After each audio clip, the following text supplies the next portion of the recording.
ഈശോയിൽ സ്നേഹമുള്ളവരെ, ഈ ജൂബിലി വർഷത്തിലെ ക്രിസ്മസ് ആഘോഷത്തിലേക്ക് നാം കടന്നു വരികയാണല്ലോ. വിശുദ്ധ മത്തായി അവതരിപ്പിച്ചിരിക്കുന്ന ഈശോയുടെ വംശാവലിയിൽ നിന്ന് ഒരു ചിന്ത നമുക്ക് അടർത്തിയെടുക്കാം. പേട്രിയാർക്കൽ സംവിധാനം, പുരുഷ മേധാവിത്വം നിലനിന്നിരുന്ന ഒരു സമൂഹത്തിൽ വംശാവലി അവതരിപ്പിച്ചപ്പോൾ ഏതാനും സ്ത്രീകളുടെ കാര്യവും രേഖപ്പെടുത്തിയിട്ടുണ്ട്.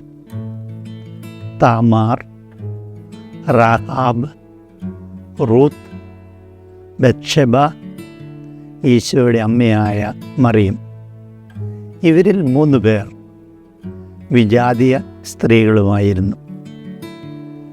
താമാറും യൂദായുമായിരുന്നു പേരസിൻ്റെ മാതാപിതാക്കൾ.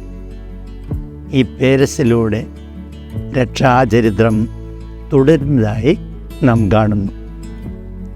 സൽമോന് വിജാതിയായ റാഹാബിൽ ജനിച്ച ബോവാസ് പിന്നീട് മൊവാബുകാരിയായ റൂത്തിനെ വരിക്കുന്നു.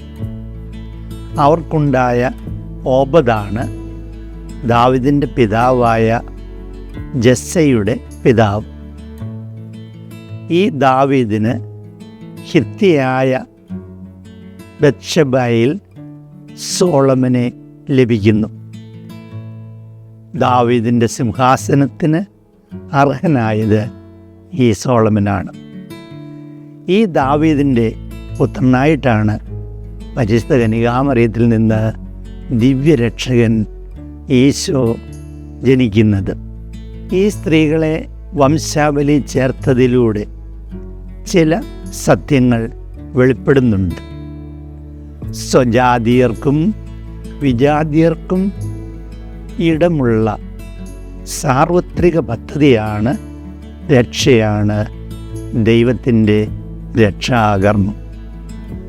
മനുഷ്യരാശിയുടെ സാധാരണ ചിന്തകൾ, സങ്കല്പങ്ങൾ, സംവിധാനങ്ങൾ എന്നിവയ്ക്ക് അതീതമായി അപ്രതിരോധ്യമായ ശക്തിയോടെ പ്രവർത്തിക്കുന്ന ദൈവകൃപയും കരുണയും വെളിവാക്കപ്പെടുകയാണിവിടെ.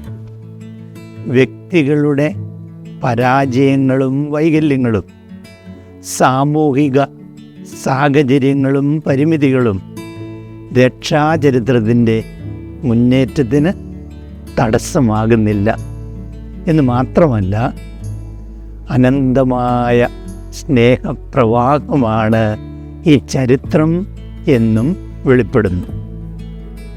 ദൈവകൃപയുടെ വ്യക്തവും ശക്തവുമായ പ്രവർത്തനമാണ് മറിയത്തെ കൃപ നിറഞ്ഞവളും അമലോത്ഭവയും നിത്യ കന്യകയും ദൈവമാതാവും ആക്കിയത്. ദൈവത്തിൻ്റെ അതിനിഗൂഢമായ വഴികളാണ് വംശാവലിയിൽ പ്രകടമാക്കുന്ന രക്ഷാപദ്ധതി. വിസ്മയം, ആരാധന, കൃതജ്ഞത, ഈ ഭാവങ്ങളോടെ തിരുപ്പിറവി എന്ന മഹാരഹസ്യത്തെ നമുക്ക് സ്വാഗതം ചെയ്യാം. സ്വർഗീയ സമാധാനം നുകരുകയും ചെയ്യാം. എല്ലാവർക്കും ക്രിസ്മസ് മംഗളങ്ങൾ.